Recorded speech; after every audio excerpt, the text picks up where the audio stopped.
கிறிஸ்துவுக்குள் பிரியமானவர்களே, இந்த மன்னா டுடே என்ற டெய்லி பாட்காஸ்டை கேட்டுக்கொண்டிருக்கிற உங்கள் ஒவ்வொருவரையும் இயேசு கிறிஸ்துவின் நாமத்திலே வாழ்த்துகிறேன்.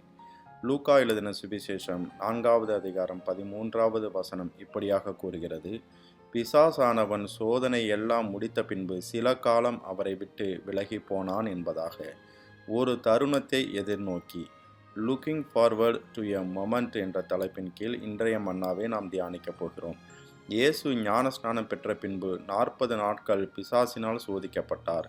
பிசாசுக்கு இன்னொரு பெயர் சோதனைக்காரன் என்பது. உங்கள் எதிராளியாகிய பிசாசானவன் கர்ச்சிக்கிற சிங்கம் போல எவனை விழுங்கலாமோ என்று வகை தேடி சுற்றித் திரிகிறான் என்று 1 பேதுரு 5:8 எழுதப்பட்டிருக்கிறது. கர்த்தருடைய பிள்ளைகளை சோதிக்கும்படிக்கு பூமி எங்கும் உலாவி அதில் சுற்றித் திரிந்து ஒரு வேடனைப் போல வகை தேடி ஒளியின் தூதனுடைய வேஷத்தை தரித்து வஞ்சிக்கும்படிக்கு அலைந்து திரிகிறவன். ஒரு நாள் தேவபுத்திரர் கர்த்தருடைய சந்நிதியில் வந்து நின்றபோது சாத்தானும் அவர்கள் நடுவிலே வந்து நின்றான். கர்த்தர் சாத்தானை பார்த்து, நீ எங்கே இருந்து வருகிறாய் என்றார். சாத்தான் கர்த்தருக்கு பிரதியுத்தரமாக, பூமி எங்கும் உலாவி அதில் சுற்றித் திரிந்து வருகிறேன் என்றான். ஆகையால் கர்த்தருடைய பிள்ளைகள் உங்களை சோதிக்கும்படிக்கு வகை தேடி சுற்றித் திரிகிறவனுடைய தந்திரங்களை முன்னறிந்து அவனுக்கு இடம் கொடாமல் காணப்பட வேண்டும். நீங்கள் அவனுக்கு எதிர்த்து நின்றால் அவன் உங்களை விட்டு ஓடிப்போவான். இயேசுவின் சோதனை நாட்கள் முடிந்தவுடன் அவருக்கு பசி உண்டாயிற்று. அப்பொழுது பிசாசு அவரை நோக்கி, நீர் தேவனுடைய குமாரனேயானால் இந்த கல் அப்பமாகும்படி சொல்லும் என்றான். ஆதியிலிருந்து சாப்பிடுகிற காரியங்கள் மனுஷனுக்கு கண்ணியாயிருந்ததை வேதத்தின் மூலம் பார்க்க முடிகிறது. ஏதேன் தோட்டத்தில் பிசாசு பழத்தை புசிக்கும்படிக்கு ஏவாளிடம் கூறினான். அவள் செவி கொடுத்ததின் நிமித்தம் ஆதி பெற்றோரை பாவத்தில் வீழ்த்தினான். ஈசாக்கு வாய்க்கு ருசியான உணர்விற்கு முதலிடத்தை கொடுத்ததினால் தன் மூத்த குமாரன் ஏசாவை ஆசீர்வதிக்க விரும்பியும் இளையவனை ஆசீர்வதித்தான். ஏசாவும் ஒருவேளை கூழுக்காக தன் சேஷ்டபுத்திர பாகத்தை விற்று போட்டான். இப்படி சாப்பிடுகிற காரியங்களை ஆயுதமாய் பயன்படுத்தி அநேகரை வீழ்த்தினவன் இயேசு பசியாயிருந்த வேளையில் அதே ஆயுதத்தை பயன்படுத்தி அவரையும் வீழ்த்த வகை தேடினான். கர்த்தருடைய பிள்ளைகளே, உங்கள் விருந்துகளை குறித்து ஜாக்கிரதையாயிருங்கள். அடுத்தவர்கள் வீடுகளில் சென்று விருந்து நட்பு என்று நினைத்து அதிக நேரம் காணப்படாதிருங்கள். அது கூட ஒருவேளை உங்களுக்கு கண்ணியாக முடியும். நீ ஒரு அதிபதியோடைய போஜனபானம் பண்ண உட்கார்ந்தால் உனக்கு முன்பாக இருக்கிறதை நன்றாய் கவனித்துப்பார். நீ போஜன பிரியனாயிருந்தால் உன் தொண்டையிலே கத்தியை வை. அவனுடைய ருசியுள்ள பதார்த்தங்களை இச்சியாதே, அவைகள் கள்ள போஜனமாமே என்று நீதிமொழிகள் 23வது அதிகாரம் 1-3 எழுதப்பட்டிருக்கிறது. இப்படிப்பட்ட கள்ள போஜனங்களால் வஞ்சிக்கப்பட்டவர்கள் அநேகர். இயேசு பசியாயிருந்தும் கல்லுகளை அப்பங்களாக மாற்றுவதற்கு வல்லமையுள்ளவராயிருந்தும் பிசாசை பார்த்த மனுஷன் அப்பத்தினாலே மாத்திரமல்ல, தேவனுடைய ஒவ்வொரு வார்த்தையினாலும் பிழைப்பான் என்று எழுதியிருக்கிறதே என்று கூறி அவனை ஜெயித்தார். பிசாசின் எந்த வார்த்தைகளுக்கும் ஆலோசனைகளுக்கும் ஒரு நாளும் செவி கொடாதிருங்கள்.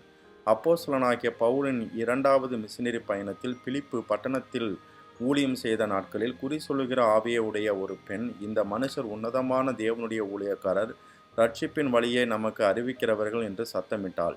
பவுல் சினங்கொண்டு திரும்பி பார்த்து, நீ இவளை விட்டு புறப்படும்படி இயேசு கிறிஸ்துவின் நாமத்தினாலே உனக்கு கட்டளையிடுகிறேன் என்று அந்த ஆவியுடனே சொன்னான். அந்நேரமே அது புறப்பட்டு போயிற்று. பிசாசு நீங்கள் மேட்டிமை கொள்ளுகிற வார்த்தைகளை பலர் மூலம் பேசுவான், ஜாக்கிரதையாயிருங்கள். அதன் பின்பு இயேசுவை உயர்ந்த மலையின் மேல் கொண்டு போய் உலகத்தின் சகல ராஜ்யங்களையும் ஒரு நிமிஷத்திலே அவருக்கு காண்பித்து, இவை எனக்கு ஒப்பு கொடுக்கப்பட்டிருக்கிறது, எனக்கு இஷ்டமானவனுக்கு இவற்றை கொடுக்கிறேன், நீர் என்னை பணிந்து கொண்டால் எல்லாம் உம்முடையதாகும் என்று சொன்னான். இயேசு அவனுக்கு பிரதியுத்தரமாக, எனக்கு பின்னாக போ சாத்தானே, உன் தேவனாகிய கர்த்தரை பணிந்து கொண்டு அவர் ஒருவருக்கே ஆராதனை செய்வாயாக என்று எழுதியிருக்கிறதே என்று கூறி மீண்டும் அவனை ஜெயித்தார். அடுத்ததாக இயேசுவை எருசலேமுக்கு கொண்டு போய் தேவாலயத்து உப்பரகையின் மேல் அவரை நிறுத்தி, நீர் தேவனுடைய குமாரனே ஆனால் இங்கே இருந்து தாழ குதியும், ஏனெனில் உம்மை காக்கும்படிக்கு தம்முடைய தூதர்களுக்கு உம்மை குறித்து கட்டளையிடுவார் என்றும் உமது பாதம் கல்லில் இடராதபடிக்கு அவர்கள் உம்மை கைகளில் ஏந்தி கொண்டு போவார்கள் என்றும் எழுதியிருக்கிறது என்று சொன்னான். அதற்கு இயேசு, உன் தேவனாகிய கர்த்தரை பரீட்சை பாராது இருப்பாயாக என்று எழுதியிருக்கிறதே என்று கூறி மீண்டும் அவனை ஜெயித்தார். பிசாசு கர்த்தருடைய வார்த்தைகளை அறிந்தவன். வேத வார்த்தைகளை பயன்படுத்தி இயேசுவை சோதிக்க முயன்றவன். இந்நாட்களிலும் வேத வார்த்தைகளை பயன்படுத்தி ஜனங்களை வஞ்சிக்கிறவர்களின் கூட்டம் மிகுதி. ஆகையால் பெராயா பட்டணத்து ஜனங்களைப் போல எல்லாவற்றையும் ஆராய்ந்து பார்த்து நலமானதை பிடித்து கொள்ளுங்கள். பிசாசானவன் இயேசுவை சோதித்த பின்பு சில காலம் அவரை விட்டு விலகி போனான் என்று மேற்குறிப்பிட்ட வசனம் கூறுகிறது. ஆகையால் இனி ஒரு தருணம் கிடைக்கும்போது மீண்டும் இயேசுவை சோதிக்கிறவன் என்பதை புரிந்து கொள்ள முடிகிறது. இயேசுவை சிலுவையில் மட்டும் சோதிக்கிறவனாய் காணப்பட்டான். ஸ்ரீயின் வித்து சர்ப்பத்தின் தலையை சிலுவை மரணத்தின் மூலம் நசுக்குவார் என்பதை அறிந்தவன். ஆகையால் இயேசு சிலுவையில் மரணத்திற்குள்ளாக கடந்து செல்வதை தடுக்க முயன்றான். ஆனால் இயேசு பூரணமாய் பிதாவின் சித்தத்திற்கு தன்னை ஒப்பு கொடுத்து பிசாசை முழுவதுமாய் வென்றார். கர்த்தருடைய பிள்ளைகளே, உங்கள் வாழ்க்கையிலும் குடும்பத்திலும் ஒரு தருணத்தை எதிர்பார்த்து காத்திருக்கிறவன். ஆகையால் எந்த விதத்திலும் பிசாசுக்கு இடம் கொடாதிருங்கள். பிசாசினால் மோசம் போய் விடாதிருங்கள். ஒரு விசை அவனை ஜெயித்து விட்டால் இனி அவன் சோதிப்பதில்லை என்று நினைத்து விடாதிருங்கள்.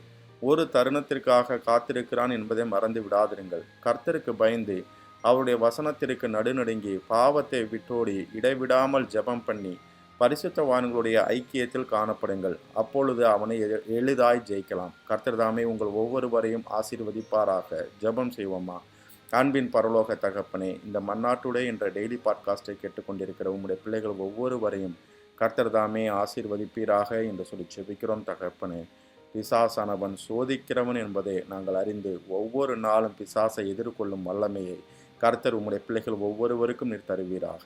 இந்த நாள் உம்முடைய பிள்ளைகளுக்கு ஆசீர்வாதமாக இருக்கட்டும். போக்கிலும் மரத்திலும் உடனிருப்பீராக. காரிய சித்தி உண்டாகட்டும். கண்ணின் மணி போல பாதுகாத்தரலும். ஆட்டுக்குட்டியானவருடைய இரத்தத்தின் பாதுகாப்பிற்குள்ளாக ஒவ்வொருவரையும் ஒப்பு கொடுத்து இயேசுவின் நாமத்தில் கேட்கிறேன் எங்கள் ஜீவனுள்ள நல்ல பிதாவே. ஆமேன், ஆமேன்.